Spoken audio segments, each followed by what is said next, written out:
So I'm trying to make some ice cream over here, but my Ninja CREAMi keeps dropping the paddle every time I try to install the bowl. So if your blade keeps dropping on your Ninja creamer, let me show you what's going on.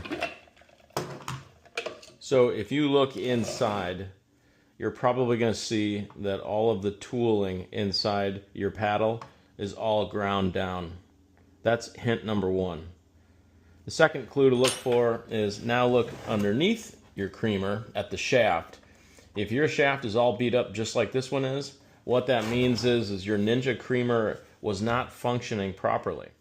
The good news is that Ninja will take care of this for you. That is not supposed to happen, so you need to contact them and tell them that your base unit needs to be replaced because the shaft is all beat up and your mixing paddle is damaged as well.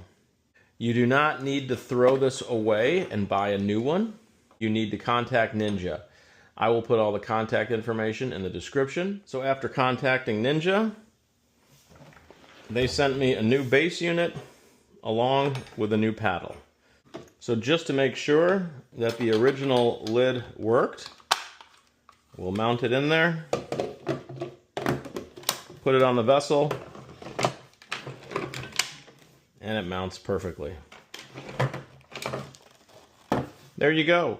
Don't throw away your Ninja. If this happens to you, you can contact Ninja and they will help you out. Thanks for watching. Check out the description for more information and hit that subscribe button if you'd like to see more videos.